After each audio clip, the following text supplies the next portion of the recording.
Alright, so I've been embracing my nerdy side a little more as of late, no thanks to this taking over my entire life for the better part of 14 months, and I've specifically been trying to learn more about making a D&D campaign.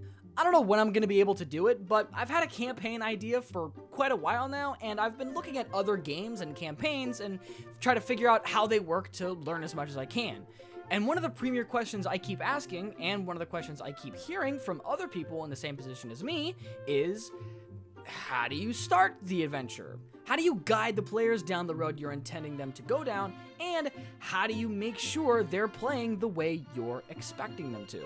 Well, to answer this question, let's take a very quick, and I mean very quick, look at an RPG and how it starts off and what we can learn from it.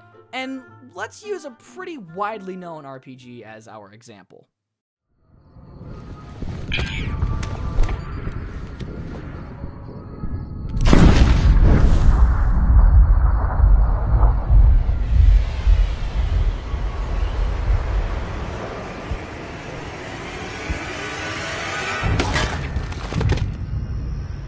Fallout New Vegas is one of the greatest RPGs of all time, and Goodsprings is one of the greatest starts to an RPG of all time. When an RPG or campaign starts, the world has a lot to set up. The main characters, the plot, and more specifically, the style of play that the game encourages. Fallout New Vegas is a game all about two major factions coming into conflict and having the player make choices, with those choices having severe consequences. So how does the start of the game show that? Through the first quest in the game, Ghost Town Gunfight. The quest features the small town of Goodsprings and a small gang known as the Powder Gangers. In short, the Powder Gangers want to take this guy Ringo from the town, causing a major shootout in the process, and it's up to the player to help Goodsprings defend itself. Say no more. I'm in. Okay, what now? Well, now you have to gear up and defend the town. And how do you do this?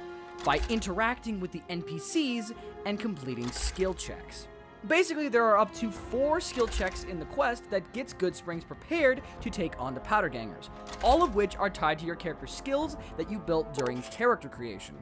In doing so, you're taught as the player to build out your character's skills not only as a means of combat, but also to get special rewards through dialogue. The quest even rewards you for completing major skill checks in a pretty neat way. If you get Goodsprings geared up enough, you can actually leave them to take out the Powder Gangers without you ever needing to pull the trigger yourself. If you do stay as a pacifist looking on, you're given a much less negative reputation with the Powder Gangers, allowing you to get to do quests with them in the future.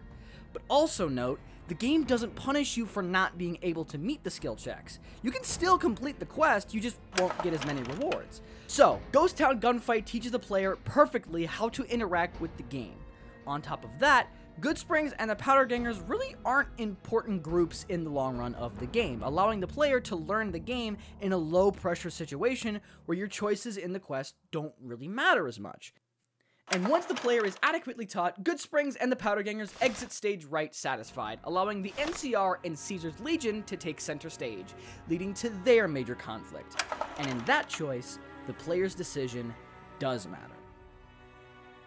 Thanks for watching, everyone. Short video this, but I wanted to get something done quick to throw on the channel. Maybe I'll make more short essays like this in the future, so let me know if you like it in the comments, and you might as well hit the like button while you're down there.